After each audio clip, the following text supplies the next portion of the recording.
Good evening, everybody. Better late than never. We have a couple playoff games already in the books.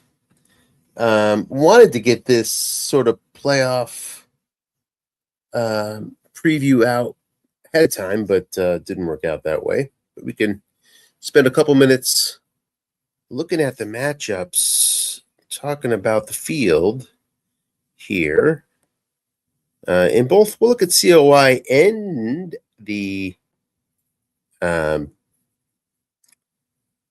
the regular playoffs. And I don't have a bracket done. I want to get a bracket done. Just work has been the way it has been, so just haven't been able to get it going. But let's take a little spin around, see what might be in store for in this 2024 card set playoff. We'll start with the regular playoffs. Tonight we had Cincinnati at Buffalo. Cincinnati came in as the bottom seed versus number 2 Buffalo and defeated the Bills in overtime. The Bengals have had a pretty hot streak here down the stretch. Dangerous team coming in. As we take a look here, since he finished 10-7, but you see they won 4 of their last 5. And if you don't count games against Pittsburgh, they've won basically 4 in a row. Because that 4-game winning streak is bookended by Pittsburgh losses. And, both pretty close. There was a 10-point game at Cincy, and then the very close 22-21 game last week. But in that streak, Cincy beat Dallas, Tennessee, which is, sort of on the cusp of the playoffs there. Then Cleveland, and then a big win against Denver, holding Denver to 3 points. Not easy to do. Denver has good offensive line, solid quarterback, solid running backs. So now Cincy is going to shoot up and is automatically slated for the 3rd game against Pittsburgh. We already know that matchup. Bottom seed plays top seed. So that's set. We're going to see another one of these Cincy at Pittsburgh matchups in the divisional round. See here, Pittsburgh took this one in yards, 343 to 236. And in the first matchup, it was closer in terms of yards, but you see Pittsburgh a pretty big advantage in yards per play. In terms of how these teams match up, first thing you got to look at is Cincy has the better quarterback card. The card of Joe Burrow is considered the best out there by many. I don't consider it the best. I do sort of a lot of math for, draft leagues to come up with sort of an expected yards per play. And Burrow actually ranks 6th in the set in expected yards, while Russell Wilson is down at 13th. But both in the top half. So you really can't complain there. 4.52 yards for Russell Wilson, 5.26 for Burrow. We've seen Pittsburgh use Fields a little bit towards the end here. They'll be likely going with Russell here. In terms of flat pass, Burrow's 7th best card in the set, 3rd best short pass, 4th best long pass. So pretty complete card there. Russell is 17th in flat, 15th short, 5th deep. So they're just as good deep ball throwers. But the difference and what sort of brings, I guess what you really are kind of wondering is how does Burrow end up as just 6th with that card? Well, it has more to do with the fact that the team is a 3 fumble So is Pittsburgh, by the way. So if you can get to Burrow on that somewhat leaky Cincinnati offensive line, there's a good chance he coughs it up. In terms of fumbling overall, when you add it all up, count the chance of must runs occurring. He could fumble on the must run because his must run fumble is about 18. Pretty big high there, pretty big high number. Burrow's 49th in the league in fumbling. Okay. Problem. Some of that coming from his off chance of a must run. A lot of it coming from the fact that if he's sacked, there's a good chance he's coughing up the ball. For the fumbling alone, there's a lot of numbers that go into this. When you add them all up, right, including the chance of the Bengals recovering the ball or et cetera, out of that 5.26 yards per play you expect out of Burrow, he loses 0.38 yards per play because of his fumble. So that's not nothing. It's not the biggest fumble out there, but it's, when you're dealing with the guy at the top, those sorts of things make a difference. Lamar Jackson, for instance, is 11th best fumble as a quarterback, and he's only that high because he must run so often. So he has a higher chance of fumbling because he's must running so much. Okay, but his fumbles are actually pretty good. He's still 11th when it's all said and done. To me, that's an amazing number. 11th for a quarterback that must runs as much as Lamar does. Anyway, he loses 0.12 yards per play in his expected yards because of his fumble, compared to Burrow's 0.38. You know how often he runs compared to Lamar. So that's kind of what gets Burrow. But when you add it all up, and in any case, in the matchup of Burrow versus Wilson, advantage Burrow. So this bottom seed brings the better quarterback card to the party, which helps. But in just about every other category, the Steelers have an edge. Let's just take a quick look at the squad's defensive card setup. For Cincy, their defense has a pretty good pass D, honestly. It's not as bad as it used to be for Cincy in terms of defense, and not as bad as it's going to be next year. Long pass defense, that's where it shines. 7th best in the league, so that's pretty good when you're facing a Russell Wilson whose strength is the deep ball. That helps. 16th against the short, 25th against the flat. 6th highest interception at 2.13%. So not a bad matchup for the Cincy D. You can see why they kept it close. Running a little tougher. 17th against the line buck, 20th against the off tackle, 15th against the end run, and Najee Harris is a pretty good end runner. And that's where Cincy's kind of relatively strong. Looking at the Pittsburgh D, in contrast, you have a pretty strong unit here. 6th in line buck, 5th against the off tackle, 7th end run, 20th against the flat pass, 3rd best short pass, but 22nd long pass, and 3rd best interception at 2.59%. So add it all up, you have the edge to the Pittsburgh defensive cards. And Pittsburgh known for its blitzing, and they got there this year. I mean, I noticed when watching Pittsburgh that TJ Watt stayed back a lot, but it's more than just Watt. When it's all said and done, they finished top 5 in sacks. They had 1.8 sacks per game.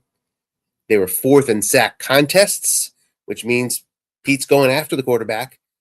He created 7 contests a game, 7.1 contests a game on the defensive side. They're sort of going after it. Now, it's worth noting that teams really aren't running against this team. They're passing against them. Teams only ran 35% of the time against this Steelers defense, which is 30th in the league. Okay. So they're getting more chances because people are throwing short passes, especially. 3rd highest in the league, 25% short passes thrown against the Steelers defense. 7th highest long pass at 7%. So that's going to create more more sack chances. And overall, if you count run and flat passes combined, Pittsburgh gets small balled less than any other team in the league, 32nd in the league. So that pass rush could come to play there. Pittsburgh finished 12-5. They did it with a lot of running, 9th in the league in running, 44%. Also a decent amount of long passing, as you'd expect with Russell Wilson at 7% of the time, which came in at 13th in the league. That 7%. A lot of targets went to Freiermuth, who finished 10th in the league in targets, including 18 deep attempts.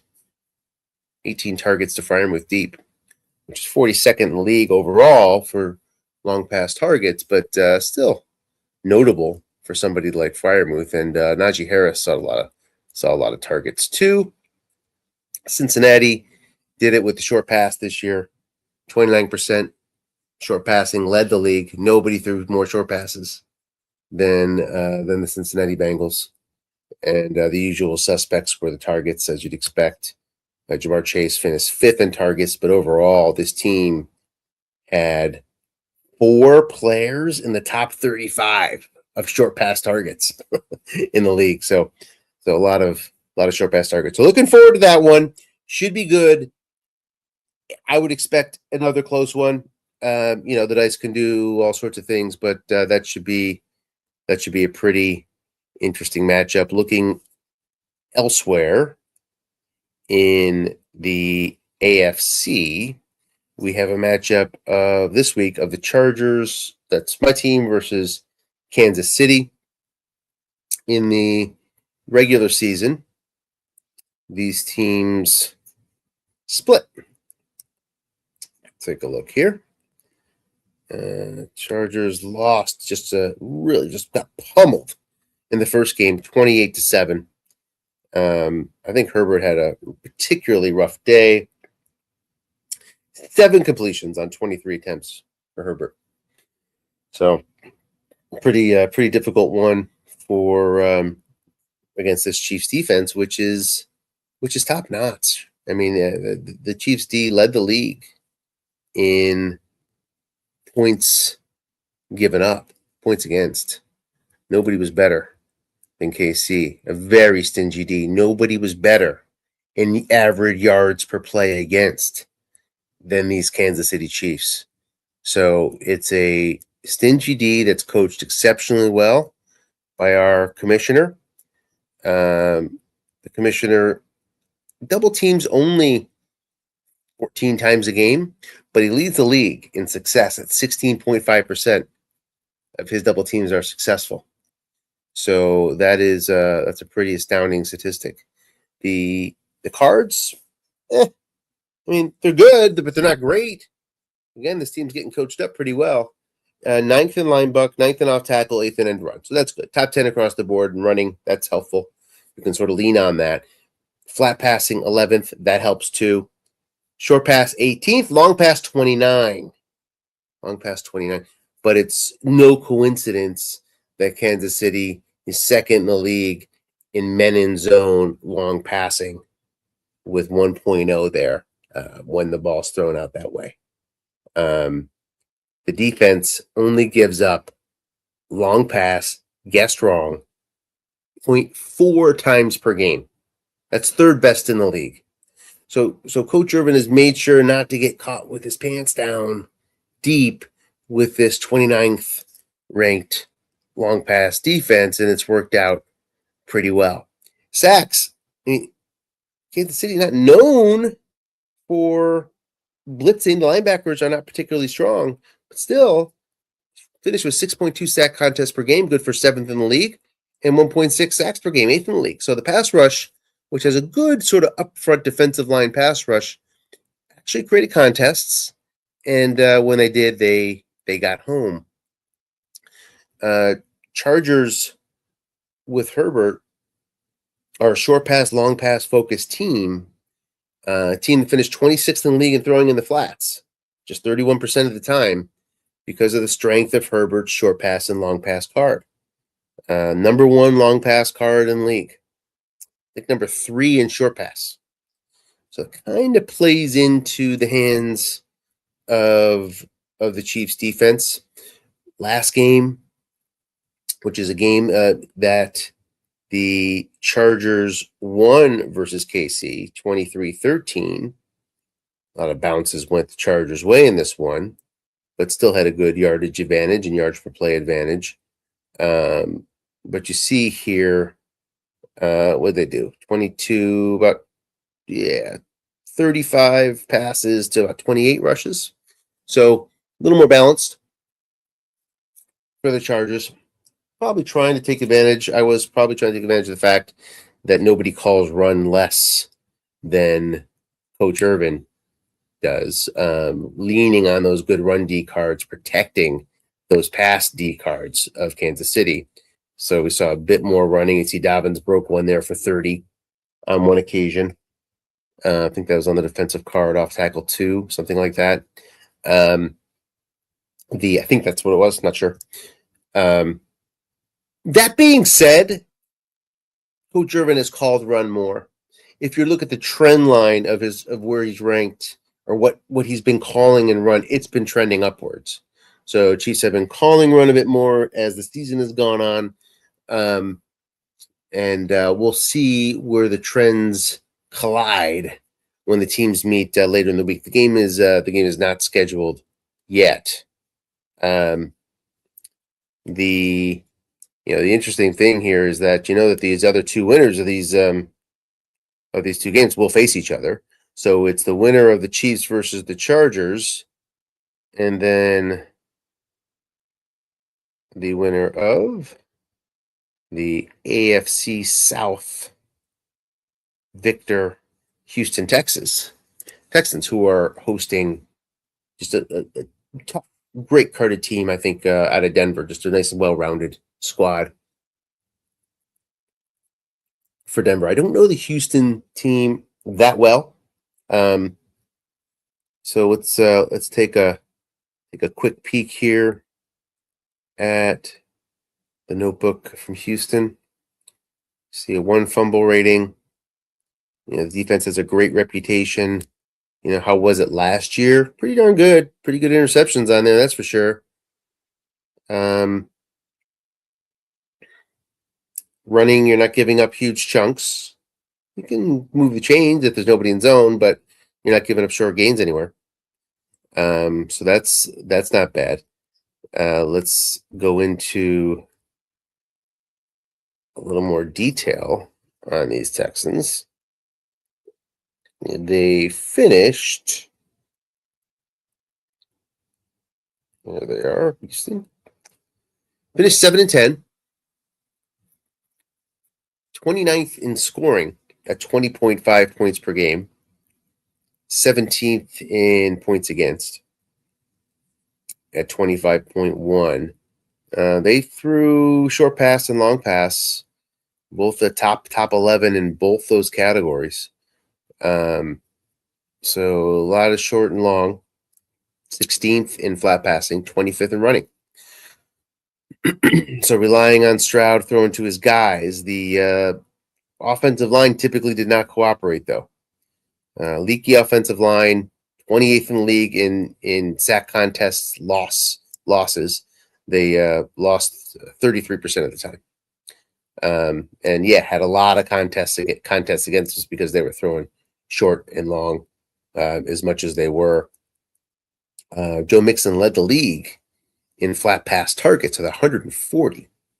And then the receivers filled in on the short pass and long pass targets, kind of as you'd expect. They come in with an injury to back up John Mechie, the receiver. Both the Chiefs and the Chargers, by the way, are going to come in clean to their game. Those defensive cards we saw, number 2 in interceptions. Those interceptions look pretty good, and then they are. Second in the league at 2.64% interception percentage on their cards. A little bit better run defense than pass D. Had two All-Pro selections. Joe Mixon made the All-Pro team, and then punter Tommy Townsend, former Chief, made the All-Pro team for Houston. And they have a pathway because on the strength of the Stroud card, which is okay, it's Midland, but there's a run pass mix there with Mixon, both very middle of the road cards. They overall during the year were lucky team, so the luck might switch the other way. They were third in the league in luck ranking. That came off of recovering 68% of the fumbles that hit the ground. You should finish at 50. They finished at 68. So that certainly helps the squad there. Denver said really solid across the board. I like that Bo Nix card. Nix has it on all three levels. He has good long pass completions, good short pass completions, good flat pass completions, doesn't fumble. It's a 0 team fumble rating. He can run the ball if you need him to run, decent must runs, decent end run. He can kind of do it all, and they do it in a pretty clean way, which is really helpful. That being said, the team still gave the ball away 20 times, which is middle of the pack. And that came mostly on interceptions, 0.9 per game. And that is likely because this team gets double teamed a lot and they get double teamed successfully. So defensive coaches have been able to pin down who Nix is throwing to. And that has to the tune of 13.4% success on double teams. And that likely has led to Nix's interception percentage creeping up. They use the halfback very well here on the end runs. And who's that again? That's not Estime. His name is, with the good end run, why can't I find him here? Well, let's take a quick look at Denver.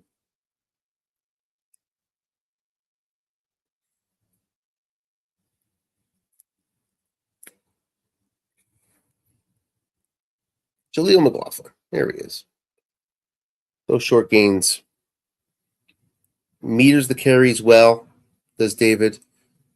Puts him in the right spots and gets good yardage and takes advantage of those end run wrongs, especially, but also the off tackles to an extent as well.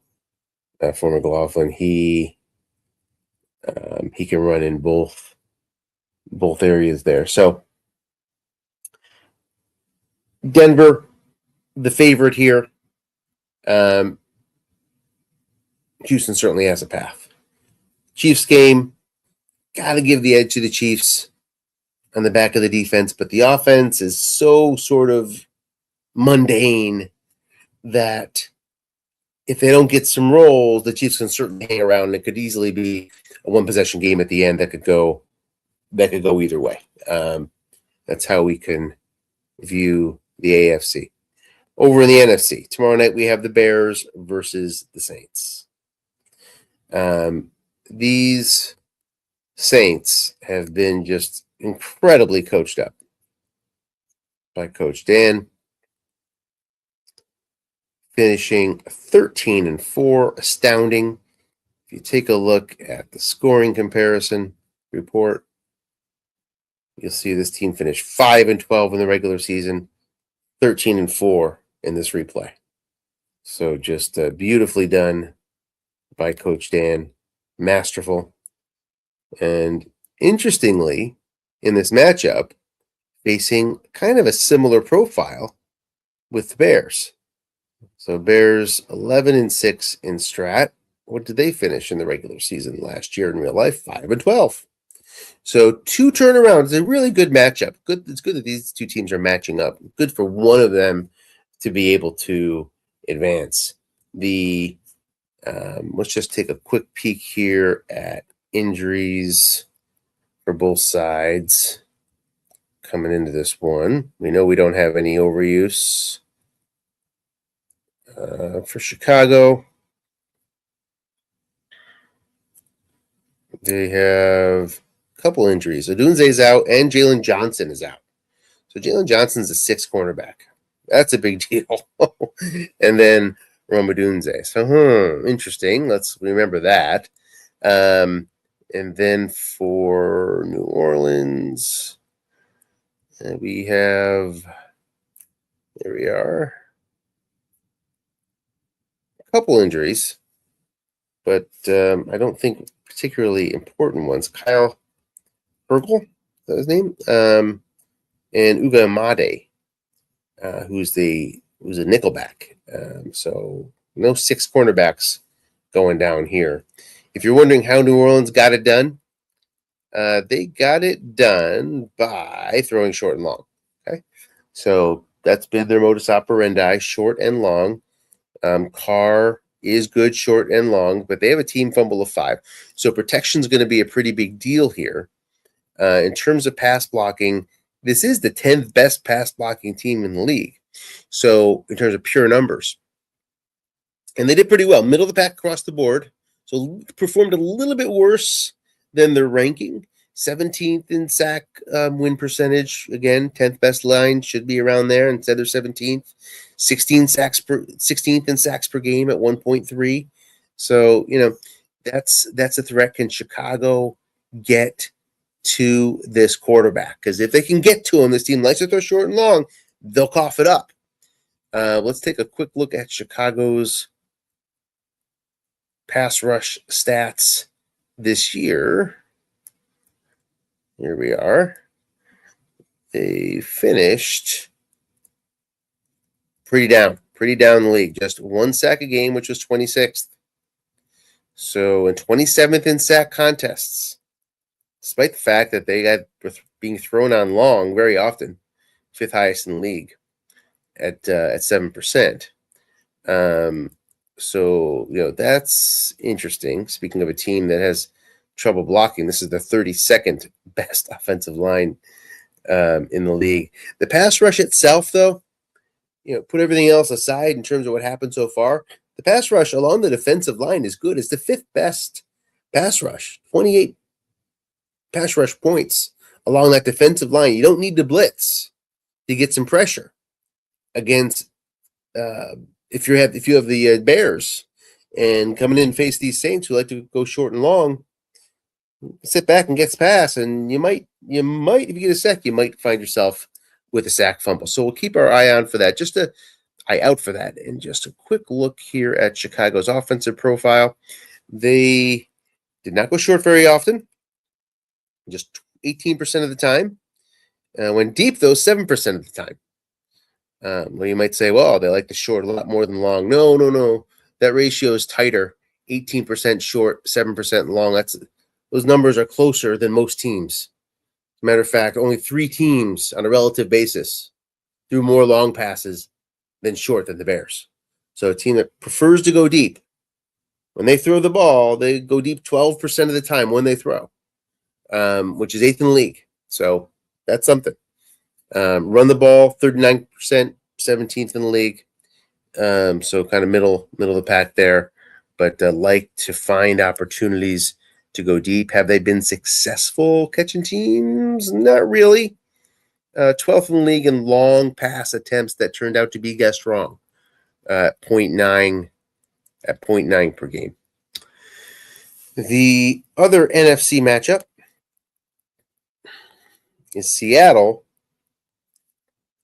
in a tough one here. Probably the toughest single task up against Detroit. So from a card perspective, this is a mismatch. It just is. Sorry, I have Geno Smith in a lot of leagues. I know what it's like. It's not a walk in the park to have Geno as your QB.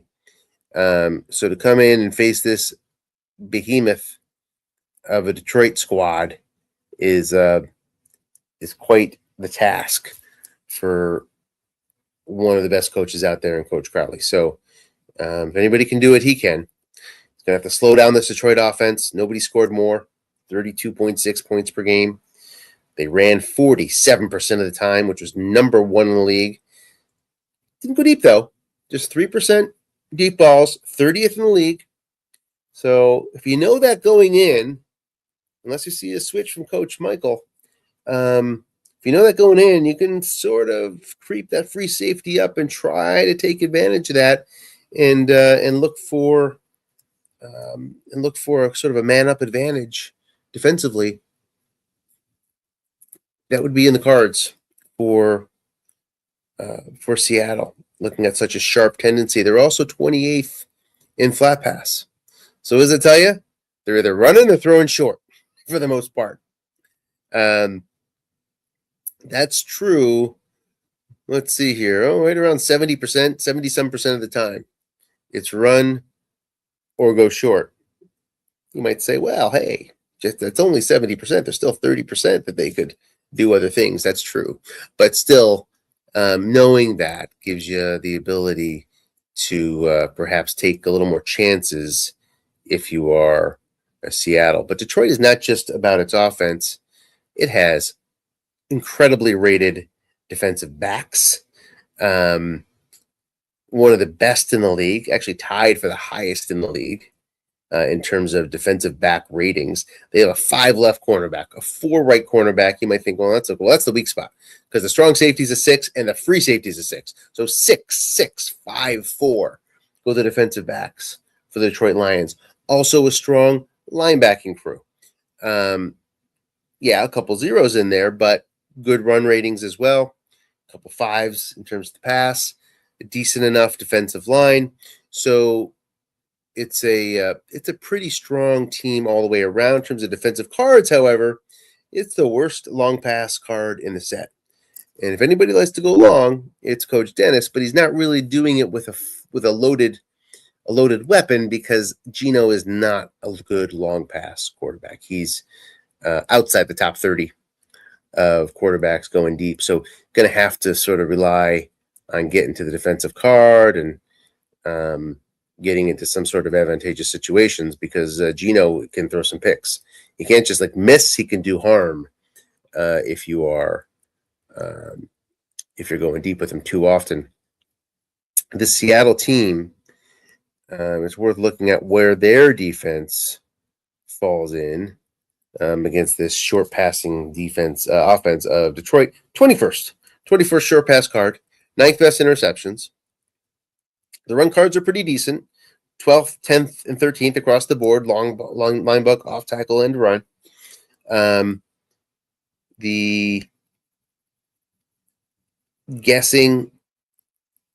run. Yeah, Dennis will guess run. I think Dennis's strength as a coach, in my opinion, is I think he is a empathetic, stratomatic football player. A lot of us are not empathetic. What does that mean, empathetic, in terms of strat? It means a lot of us are kind of selfish. A lot of us are playing the game and not looking closely, really looking closely or noticing what our opponent is doing and really reacting to that. We tend to stay in our habits, especially when it comes to defensive tendencies.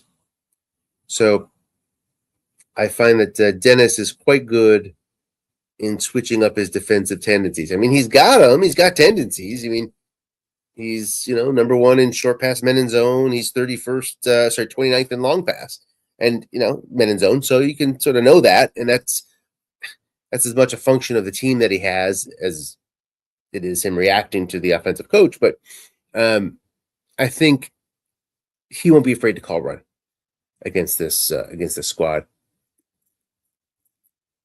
So I would not be surprised to see that percentage rise. I would not be surprised to see all that go for naught and this being a multi-score game when it's all said and done in favor of the Lions. But no way nobody is. And it's not just being polite, because you have to be polite in a show like this and say, hey, everybody has a chance. And, well, I'm not being polite when I say the Seattle Seahawks have a chance. Their coach will, by definition, his success in this league means these Seahawks have a chance. Well, I'm a little bit talked out, so we're not going to do COI after all in this little preview. We will end it there. Maybe we'll come back with another one. I don't know. We'll see. We'll see if people like it. If I hear from some people that like it, then maybe we'll do more. But that's the preview. We'll leave it there for now. Good luck, everybody, in the playoffs, and maybe we'll see you again soon.